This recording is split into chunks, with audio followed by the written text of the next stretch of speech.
ভিডিওটি ভালো লাগলে সাবস্ক্রাইব করতে কিন্তু ভুলবেন না।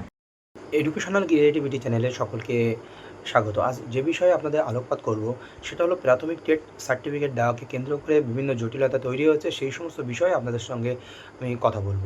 যে টেট সার্টিফিকেট যদি আপনার না থাকে তাহলে আপনার সমস্যা হতে পারে কি, আমরা সিবিআইয়ের কাছে যে ডকুমেন্টস জমা দেওয়া হয়েছিল 42,000 শিক্ষক শিক্ষিকা নিয়োগ বা অন্যান্য ক্ষেত্রেও যাদের টেট সার্টিফিকেট নেই, তাদের কিন্তু টেট সার্টিফিকেট মিসিং থাকলে অন্য কোনো সমস্যা বা পরবর্তীতে যদি তারা সিবিআই চেকিং হয়, কারণ আমরা জানি প্রাথমিক নিয়োগ সংক্রান্ত বিভিন্ন তথ্যাবলী সিবিআইয়ের আন্ডারে রয়েছে। এখন যদি আমরা টেট সার্টিফিকেট আমাদের না থাকে, আমাদের সিবিআইয়ের মুখোমুখি হতে পারে বা এরকম সমস্যা হতে পারে, বা সিবিআই সন্দেহ করে বা সেই সব ক্যান্ডিডেটকে তলব করতে পারে কেন টেট সার্টিফিকেট নেই বা ইত্যাদি ইত্যাদি সমস্যা কিন্তু মুখোমুখি হতে পারে। আর টেট সার্টিফিকেট থাকাটা প্রত্যেকটাই টেট পাসদের বাধ্যতামূলক, এমনকি যারা ইন সার্ভিস আছে তাদের অবশ্যই প্রয়োজন, আর যারা সার্ভিসে নেই তাদেরও প্রয়োজন টেট সার্টিফিকেট। বিশেষ করে তারা 2014 টেট দিয়েছিল তারা এখনও টেট সার্টিফিকেট পায়নি, এমনটাই আমরা জানি। অনেক ক্যান্ডিডেট, প্রচুর ক্যান্ডিডেট, কিছুদিন আগে পোর্টাল খুলেছিল, সেই পোর্টাল থেকে অনেকেই ডাউনলোড করতে পারেনি বা জানতে পারেনি বা নির্দিষ্ট সময়ের মধ্যে আবেদন করতে পারেনি বলে তাদের বিভিন্ন সমস্যার সম্মুখীন হতেও হয়েছে। তো কিছু কিছু ক্যান্ডিডেট আছে তারা, আমরা দুবার দেখেছি যে প্রায় 1400, 1500, 800 এরকম ক্যান্ডিডেট সিবিআই তদন্তের জন্য ডকুমেন্টস তলব করেছিল আর তারা টেট সার্টিফিকেট দিতে পারেনি, সেই নিয়ে তাদের সমস্যার সম্মুখীন হতে হয়েছে। কিন্তু তো এই টেট সার্টিফিকেট বিতরণও পর্ষদ সহজে করেনি, তারপরে আর পোর্টাল বন্ধ হয়ে যাওয়ার পরে তার জন্য কলকাতা হাইকোর্টে একাধিক মামলা হয়েছে। সেই মামলার অর্ডারের ফলে 2 দফায় কিন্তু টেট সার্টিফিকেট দেওয়ার জন্য নোটিফিকেশান দিয়েছিলেন পশ্চাৎ। কিন্তু এখনও মানে অনেক ক্যান্ডিডেটরা চাকরিরত বা চাকরিরত নয়, তারাও কিন্তু কলকাতা হাইকোর্টে কেস করেছে। সেই কেস করার ফলে তাদের মানে সার্টিফিকেট দেওয়ার প্রসেসিংয়ে রয়েছে, কিন্তু কিছু জনের মানে কেস করার পরেও, অর্ডার হওয়ার পরেও সার্টিফিকেট না দেওয়ার জন্য সেই মামলাও কিছুদিন আগে উঠেছিল। কিন্তু পশ্চাৎ বলেছে যে আমাদের একটু কিছুদিন সময় দিতে হবে, আমাদের কিছুদিন সময় দিলে আমরা কিন্তু টেস্ট সার্টিফিকেট প্রদান করে দেবো। এই সংক্রান্ত গুরুত্বপূর্ণ দুটি অর্ডার কপি আপনাদেরকে আমি শেয়ার করছি, আপনারা দেখলেই বুঝতে পারবেন। চলুন আমরা দেখে নিই। দেখুন, টেট সার্টিফিকেট সংক্রান্ত একটি অর্ডার, যেখানে শুধুমাত্র পিটিশনারদের টেট সার্টিফিকেট প্রদানের জন্য অর্ডার হয়েছেন, এমনটা আমরা দেখাচ্ছি, আপনারা দেখতে থাকুন। অ্যাডভোকেটের নাম আপনারা দেখতে পাচ্ছেন। The petitioner কমপ্লাইং that the West Bengal board of primary education board in short is not supplying the teacher eligibility test 2014 certified, though in the said test they have been declared qualified. Mr. Vishwas, learned advocate for the board, submits that after much effort the data regarding the said test could be retrieved.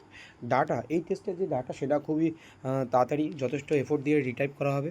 As such is client intends to supply the certificate of the said test to petitioner within a month from date. 1 মাসের মধ্যে, আজকের date থেকে 1 মাসের মধ্যে এই certificate প্রদান করা হবে। একটি গুরুত্বপূর্ণ অর্ডার, সেই অর্ডার কিন্তু অনেকেই এই অর্ডারের উপরে ভিত্তি করে অনেকেই সার্টিফিকেট পেয়ে গেছে বা অনেক কিছু ধরনের পেন্ডিং রয়েছে, সেখানে সেটার উপরে ভিত্তি করে আরেকটি গুরুত্বপূর্ণ অর্ডার আপনাদেরকে আমি দেখাবো, আপনারা দেখতে থাকুন। যারা টেস্ট সার্টিফিকেট রিলেটেড বিভিন্ন সমস্যায় রয়েছেন বা তারা এখনও পিটিশনার হননি, কারণ এখানে স্পষ্ট বলে দেওয়া হচ্ছে test could be retrieve as such the client intends to supply the certificates of the set test to the petitioners within a month from the date. শুধু পিটিশনারদের দেওয়া হবে এখানে, কেন পিটিশনারদের দেওয়া হবে আর অন্যদের কেন দেওয়া হবে না, এর মধ্যে অনেক গল্প রয়েছে, এটা বিস্তারিত আমি এখানে আর বলছি না। আমরা পরবর্তী একটি অর্ডার কপি দেখে নিই এই TET certificate related. The petitioner are complaining that they have participated in TET 2014 and were successful, but till date the certificates have not been issued to them. তাদেরকে সার্টিফিকেট এখনও ইস্যু করা হয়নি, তারা TET 2014 একটি successful candidate. Mister বিশ্বাস, learn advocate for the West Bengal board of primary education, submits that his client is taking steps to supply the said certificates to the successful candidates, but to complete the said deal some more time is necessary. মানে পশ্চাৎপক্ষে advocate জানিয়েছেন যে West Bengal board of primary education submits that the client is taking steps to supply the side certificate. এই certificate পাওয়ার জন্য ক্যান্ডিডেটের যে certificate প্রয়োজন সেটার জন্য আর কিছু সময় লাগবে, তার মধ্যে এই সময়ের মধ্যে তাদের সার্টিফিকেট দিয়ে দেওয়া হবে। কিছু কাজ এখনও বাকি রয়েছে, এটাই বলা হয়েছে। Deal some more time is necessary considering the side submission of mister Biswas, hearing of the writ petition is adjourn, let it appear in the combined money list of April 2025। এইটি আবার এপ্রিল 2025 কিন্তু এই মামলাটি আবার রাখা হয়েছে। আশা করি এই খুবই তাড়াতাড়ি আবার একটি নোটিফিকেশান এসে যত রিট পিটিশন রয়েছে সবাইকে কিন্তু টেস্ট সার্টিফিকেট প্রদান করবেন পশ্চাৎ, এমনটাই খবর কিন্তু রয়েছে। একটু অপেক্ষা করতে হবে। আর যারা পিটিশনার না হয়ে সার্টিফিকেটে আশা করছেন সেটা কিন্তু ভুলে যান, কারণ অর্ডারে কিন্তু অর্ডার ভিত্তিক মানে যে অর্ডারগুলো, সার্টিফিকেটের যে অর্ডার ভিত্তিক কিন্তু সার্টিফিকেট প্রদান করা হচ্ছে। আমরা দেখেছি এর আগেও দুটো স্টেপে হয়েছে, আবারও হবে খুবই তাড়াতাড়ি। ধন্যবাদ।